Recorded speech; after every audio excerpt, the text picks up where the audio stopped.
viral pogi ngayon ang kwento ng binatang ito na ipinagmamalaking gumwapo raw siya kahit hindi siya niretoke.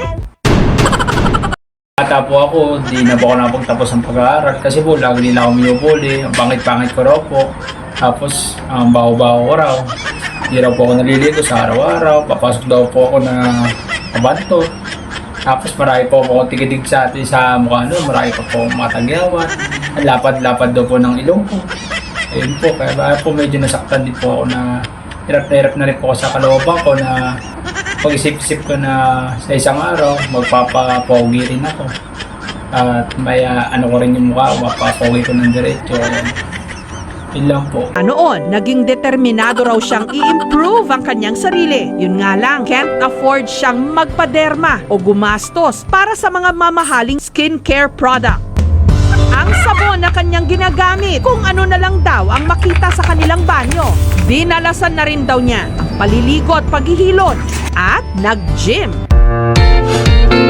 Matapos ang ilang taong pagpapapogi,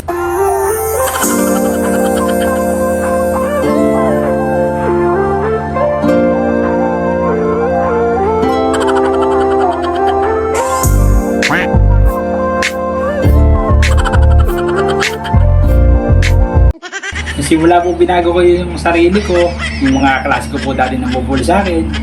Ay, sila na po lumalapit sa akin ngayon at pinupuri po ako, ang gwapo-gwapo ko raw. Ano daw ba sikreto ko? Sabi ko, simple lang, yung pagkapogi mo. Kaya po yung mga babae ngayon, yung mga gandang babae, sila na po sa lumalapit sa akin. Nagpapapicture nga po ako, tutanggi nga po ako, pero umiilag pa rin po ako. Pili ko pong, sige po, magpapicture na kayo. Lumapit ako sa akin. Ayan, nahihiyala po ako kaya yung asawa ko nga po, nagseselos na baka daw mawala siya ng gwapong asawa. Ay, yun na nga po ang inaano ko, inaalala ko. Kung mga araw-araw nga po, dinadabog niya ako kasi gwapo-gwapo ko raw, baka mawala nga daw ng asawa. Pili-pili ko naman din pong iwasan, pero hindi ko po talaga maiwasan. Kung gwapo nga daw ako. Yun na nga.